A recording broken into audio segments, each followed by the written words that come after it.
ये आज मेरी मुलाकात इत्तेफाक नहीं, ये आज मेरी मुलाकात इत्तेफाक नहीं, हज़ारों बार इरादों के खेल खेला हूँ। नज़र उठा के ज़रा देख अमन के दुश्मन, नज़र उठा के ज़रा देख अमन के दुश्मन, तेरी सरहद को एक हाथ से धकेला हूँ। हमारे दुश्मनों की फ़ौज तेरे साथ में हो, हमारे दुश्मनों की फ़ौज तेरे साथ में हो। मुझको तन्हा न समझना, मैं खुद में मेला हूँ। मुझको तन्हा न समझना, मैं खुद में मेला हूँ। सच तो ये है कि तन्हा हो चाहे मेला के साथ हो, ज़िंदगी तो जीनी पड़ती है। पाकिस्तान को गुरूर था कि आतंकवादी घटनाएं करेगा, 26 से 28 लोगों को शहीद कर देगा, पर्यटक लोग आनंद लेने जाएंगे और लाश में तब्दील होकर आएंगे। पुलवामा कर देगा, 42 जवानों की शहादत आज भी ये आँखों के आगे आती है तो दिल दुखी हो जाता है। फिलहाल बड़े लोग बड़ी बात नहीं करते, छोटे लोग छोटी बात करते हैं तो तकलीफ तब होती है। फिलहाल आज पाकिस्तान का गुरूर टूट चुका है। ये तो विदेशी आक्रमण की बात है। देशी आक्रमण की कहानी क्या है कि मालीपुर के सत्यनारायण तिवारी जी खालिसपुर भटोली से जो रिलेटेड हैं, आज जमानत की जद में आए। लोग जमानत करा रहे हैं, पेशी दर पेशी पहुंच रहे हैं, कुछ अम्बेडकर नगर पहुंच रहे हैं, तो उनके कितने लोग पहुंच रहे हैं? सुल्तानपुर राजेश जी, हाँ अम्बेडकर नगर सब लोग। सुल्तानपुर वो जो टीचर वाला मैटर है वो कौन सा मैटर है? अम्बेडकर नगर में है वो भी अम्बेडकर नगर में है। वो भी तो शादी तो अम्बेडकर नगर। अच्छा, शादी अम्बेडकर नगर, हम समझे तो सुल्तानपुर से रिलेटेड है। नहीं, अम्बेडकर नगर। अच्छा, तो वो भी जितेंद्र मणि भी जो है अपना वेल कराने के चक्कर में हाँ लगे हुए हैं। अब उसमें शायद विवेचना जो चल रही थी तो जी धर्मेंद्र यादव जी जो विवेचना अधिकारी थे, जी जोर से जरा सा बोलें। धर्मेंद्र यादव जी विवेचना अधिकारी थे जी उन्होंने विवेचना अपनी पूरी करके न्यायालय को सौंप दिया है। जी तो अब जब न्यायालय पर आ गई है तो न्यायालय पर तो भाई जमानत वाद करा, मतलब विवेचना खत्म हो चुकी है। जी जो जांच अधिकारी हैं जी उनने अपना कार्य पूर्ण कर दिया है। जी। मामला अदालत के सामने है कि कौन कितना शरीफ है। वो भी इसका वही वंदना ग्रहरी के तर्ज पर ही विवेचना की है। वंदना अग्रहरी और धर्मेंद्र यादव, हाँ, उन्हीं के समय से बहुत थे। शानदार जोड़ी बनेगी। धर्मेंद्र यादव उस समय भी असाई थे जी। जब वंदना अग्रहरी ये सोती। वो हुनर उन्होंने शायद वंदना अग्रहरी से ही सीखा होगा जी। कि किस तरीके से नामों को निकाला जाता है। विवेचना कैसे की जाए। धर्मेंद्र यादव जी, मीडिया अपने धर्म का पालन कर रही है। आपने जिसको बताया है कि वो तो यहाँ रहता ही नहीं, इलाहाबाद रह करके बच्चा पढ़ाई करता है, वो बच्चा रेगुलर स्टूडेंट रहा है। कितने सन से? सन 2016 से 2022 तक। 16 से 22 तक अपने घर के बगल के विद्यालय में जो डिग्री कॉलेज है वहाँ से बीए करना, एमए करना, वहाँ से बीएड करना, और आप बता रहे हैं कि इलाहाबाद रह करके वो तो गृह कला से दूर था। तो धर्मेंद्र जी, आप साबित करिएगा अदालत में कि आपने सही जांच लगाई है, और ज़रा दीदी को ही बुलाइएगा, वंदना मैडम को। उनने तो और बड़े बड़े खेल किए हैं, उनके हुनर को देखकर तो आप दांतों तले उंगली दबा लेंगे। और ये हैं हमारे डॉक्टर साहब, ये देखिए कैमरा जी वहाँ पर जो बना हुआ है पहले का, उस लोगों को लाइए सामने। फिलहाल ये मेडिकल रिपोर्ट है। ये कौन सी मेडिकल रिपोर्ट है? डॉक्टर आलोक पांडे ने इस मेडिकल रिपोर्ट को दिया है बीएसएफ सुल्तानपुर को देने के लिए कि सत्यनारायण द्विवेदी अपने को बीमार बता करके अब फिट फॉर ड्यूटी की पोजीशन में आ गए हैं। तो बीमार हुए, पैर टूटा, ऑपरेशन हुआ, उसका ब्यौरा नहीं है। ब्यौरा है कि पैर ठीक हो गया, बीमारी दूर हो गई, ड्यूटी करने लायक हैं। डॉक्टर साहब, बहुत अच्छी बात है, आप अदालत के बड़े शौकीन हैं। सुनता हूं कि आपने राजेश जी को किसी से बताया कि मानहानि करेंगे आप पर। जी हाँ।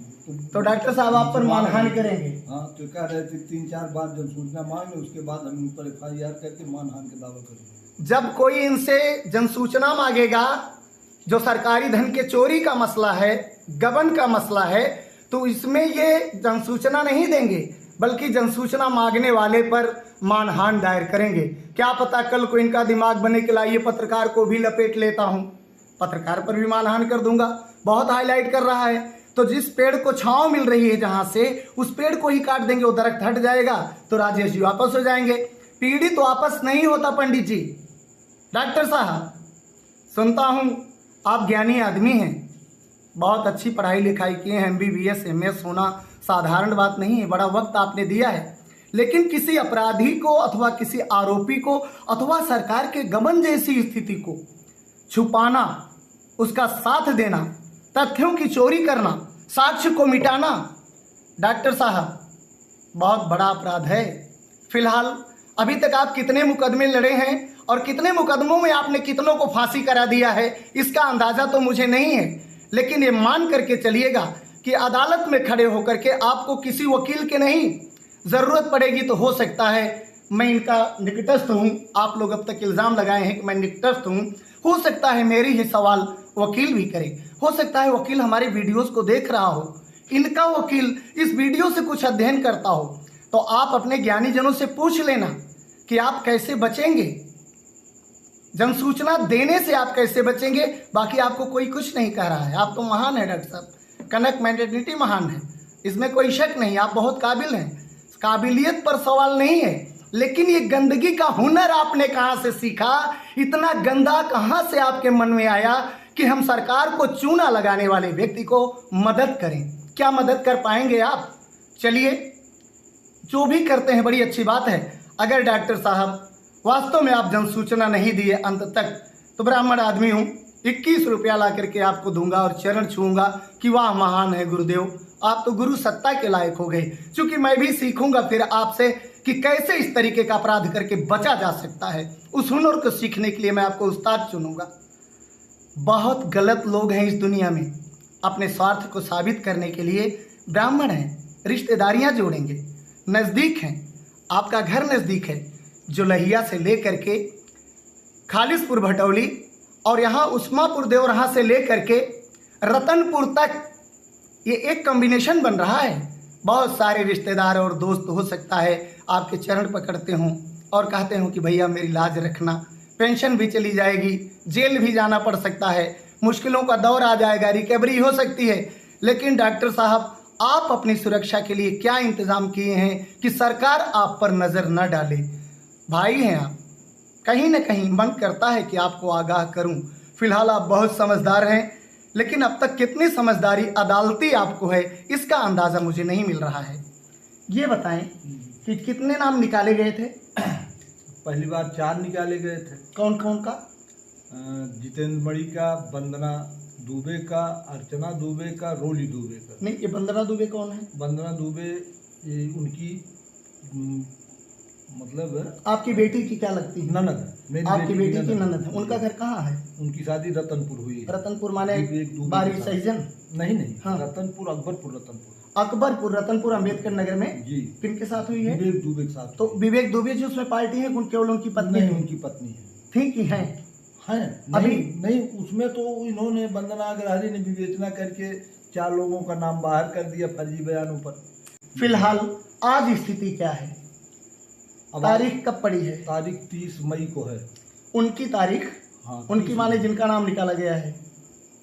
हाँ, उन लोगों की भी तारीख 30 मई को। उन लोगों की 30 को है। हाँ। और आप कुछ 16 तारीख का जिक्र कर रहे थे? 16 तारीख को इसमें जो धर्मेंद्र यादव जी ने जो रिपोर्ट सौंपी है जी, वो जो शिक्षिका दूसरी बड़ी अच्छा, वाली जो- जितेंद्र मणि की पत्नी वाले मैटर में, जी, जी। जितेंद्र मणि मास्टर साहब की पत्नी के मैटर में जो शिक्षिका हैं, उनका मामला 16 तारीख को लगा, इसी 16 मई को। जी, तो इस 16 मई मतलब अभी 2-3 दिन है। जी। बिल्कुल हमारे चाहने वालों को जो हमारी खबर को लाइक करते हैं, हम जरूर 16 तारीख को बताएंगे कि स्थिति क्या है। जितेंद्र मणि वेल करा लिए या नहीं कराए, अदालत में हाजिर हुए हैं या नहीं हुए हैं, स्थिति क्या है, बात कहाँ तक चल रही है, आगे भी ये सब जारी रहेगा। फिलहाल कोई बात नहीं, संघर्ष है, जीवन है, लेकिन आप डॉक्टर साहब से कैसे बचेंगे? आप गरीब आदमी हैं, बेटी की शादी करके आपने इतने पैसे खर्च कर दिए, इतने बड़े आदमी से डॉक्टर साहब कैसे लड़ेंगे? अब सर देखिए जी, दुबे जी के पास तो दिमाग है, दिमाग है। वो सरकार को जो है फर्जी गमन करके मुकदमा लड़ लेंगे। जी, उनके पास तो जुआड़ है, जी, दिमाग है। जी जी, डॉक्टर साहब के पास भी दिमाग है। क्या बात है, वो तो हड्डियों को जोड़ देंगे। क्या बात है, संबंधों को जोड़ना तो बात ही छोड़ो, हड्डियों को जोड़ देंगे जी। उससे वो मुकदमा लड़ लेंगे। लेकिन मैं तो गरीब ब्राह्मण हूँ, मैं केवल समाज और नात रिश्तेदारों के भरोसे पर हूँ। लोगों से मैं अपेक्षा करता हूँ लोग मेरी मदद करेंगे और मैं मुकदमा इन लोगों से मदद का तात्पर्य मदद, आप हाई कोर्ट तक मुकदमा लड़ेंगे? तक मुकदमा लड़ेंगे। बहुत मुश्किल की बात है। जी। कोई पीड़ित व्यक्ति जब हाई कोर्ट तक मुकदमा लड़ने की मंशा रखता हो तो लड़ने की तो बात छोड़ दीजिए, मंशा ही बहुत बड़ी चीज होती है। क्योंकि मंशा ही पाप होता है, मंशा ही पुण्य होती है। डॉक्टर साहब आपके पास बड़ी दौलत है, आपको टेंशन लेने की जरूरत नहीं है। लेकिन मान के चलिए कि गरीब आदमी, एक बेटी का बाप जो पीड़ित है, जिसकी बेटी आज मायके में पड़ी हुई है, जो आदमी अपने समधी से लड़ाई लड़ना चाह रहा है, आप उसमें एक पहाड़ की तरह बीच में खड़े हुए हैं, तो मान कर चलिएगा कि भीख मांग कर, चंदा लेकर, आपसे भी चंदा लिया जाएगा डॉक्टर साहब, आप बहुत चंदा देते हैं। सूचना भले नहीं दे रहे हैं, चंदा देने में बहुत बड़ा नाम है डॉक्टर साहब का। भीख मांगने जाऊंगे इनके हम, मैं जरूर। डॉक्टर साहब आपके यहाँ ये भीख मांगने भी जाएंगे, बहुत अच्छी बात है। भगवान राम ने भी रावण को बुलाया था सेतुबंधु रामेश्वर के समय, इनसे भी भीख मांगने। तो कोई बात नहीं, अपने दुश्मन से मदद लेना भी पानीदारी है। और डॉक्टर साहब पानीदारी का परिचय होगा वादा है। इसमें जितने लोग आपको समझाने में लगे हुए हैं कि मार दे, उखाड़ दे, डॉक्टर साहब कौन उखड़ेगा और कौन उखाड़ता है भविष्य के गर्भ में। लेकिन मेरा वादा है डॉक्टर साहब, जनसूचना तो आप देंगे, चाहे भारत सरकार से लड़ना पड़े और चाहे इंटरनेशनल अदालत में इसकी अपील करनी पड़े। जय हिंद, जय भारत, नमस्कार। डॉक्टर मेला।